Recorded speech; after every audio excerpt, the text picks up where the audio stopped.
Hi all, ഇങ്ങനെയുണ്ട് ഇത് കാണാൻ, നല്ല ഭംഗിയല്ലേ? ഇന്നത്തെ വീഡിയോ ഒരു റെസിപ്പിയാണ് കേട്ടോ. നമ്മൾ ഈ കേക്കിൻ്റെ ഒരു റെസിപ്പിയാണ് ഇന്ന് ചെയ്യാൻ പോകുന്നത്. ഭയങ്കര ഈസി ആയിട്ട് നമുക്ക് മുട്ടയും പാലും മൈദയും ഉണ്ടെങ്കിൽ തന്നെ ഈസി ആയിട്ട് ചെയ്തെടുക്കാൻ പറ്റുന്നൊരു റെസിപ്പിയാണ്. എങ്ങനെയാണെന്ന് നോക്കിയാലോ? അതിനു വേണ്ടി തന്നെ ഞാൻ ആദ്യം 1 കപ്പ് പാലാണ് എടുത്തിട്ടുള്ളത്. ശേഷം 2 മുട്ട പൊട്ടിച്ചൊഴിച്ച് കൊടുക്കുകയാണ്. 2 മുട്ട നമുക്ക് ആവശ്യമുണ്ട്, നിങ്ങളുടെ ആവശ്യത്തിനനുസരിച്ച് 3 ഒക്കെ ആക്കാം. പിന്നെ ഉപ്പ്, പഞ്ചസാര എല്ലാം ആവശ്യത്തിന് ഇട്ട് കൊടുക്കുക. പിന്നെ നമുക്ക് വെജിറ്റബിൾ ഓയിലാണ് വേണ്ടത്. സൺഫ്ലവർ ഓയിലോ ഏത് വേണമെങ്കിലും നിങ്ങൾക്ക് യൂസ് ചെയ്യാം. നല്ലപോലെ മിക്സ് ചെയ്യുക. നമ്മൾ ബ്ലെൻഡറിലിട്ട് മിക്സ് ചെയ്യുന്നതായിരിക്കും കുറച്ചും കൂടി ബെറ്റർ ആയിട്ടുള്ളത്. അപ്പോഴാണ് നമുക്ക് നല്ല റിസൾട്ട് കിട്ടുന്നത്. വിസ്ക് യൂസ് ചെയ്യുകയാണെങ്കിൽ നമ്മൾ കുറച്ചും കൂടി അധികം സമയം ചെയ്യേണ്ടി വരും.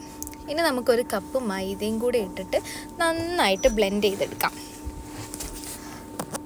ഇത് നമുക്ക് ബ്ലെൻഡറിലിട്ട് തന്നെ ബ്ലെൻഡ് ചെയ്യുന്നതാണ് കുറച്ചും കൂടി നല്ലത്. അപ്പോഴാണ് നമുക്ക് കേക്ക് നല്ല ഫ്ലഫി ആയിട്ട് കിട്ടുന്നത്.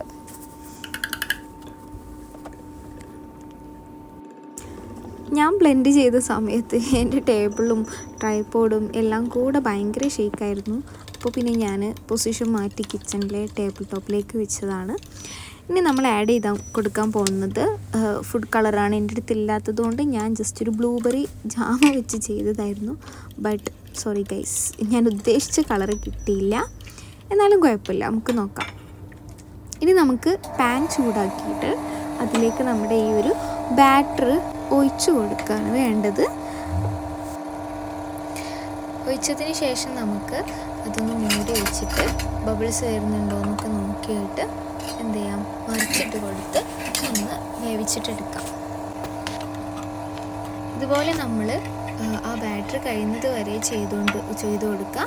അവസാനം നമുക്ക് ഇത്രയും എണ്ണമാണ് നമുക്ക് കിട്ടിയിട്ടുള്ളത്.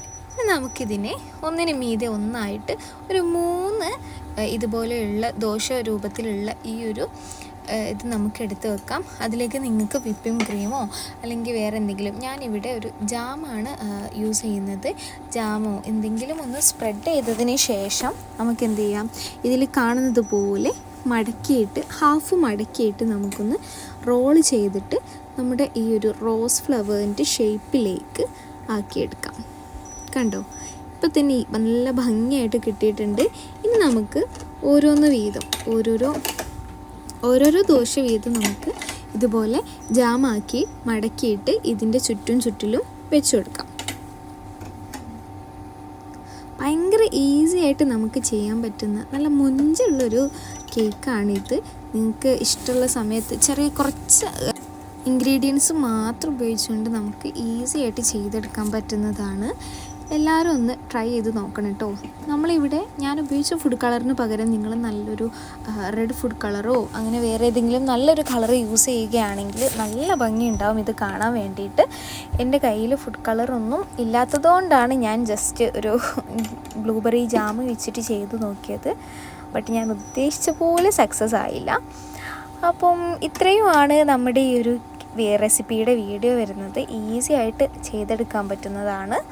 അപ്പോൾ എല്ലാവരും ഒന്ന് ട്രൈ ചെയ്ത് നോക്കണം കേട്ടോ. നമുക്ക് ആർക്കെങ്കിലും ഗിഫ്റ്റൊക്കെ ആയിട്ട് കൊടുക്കാനൊക്കെ പറ്റിയ നല്ലൊരു ഓപ്ഷനാണിത്. അപ്പോൾ ഇന്നത്തെ വീഡിയോ ഇത്രയേ ഉള്ളൂ. ഇഷ്ടപ്പെട്ടെങ്കിൽ ലൈക്ക് ചെയ്യൂ. Thank you.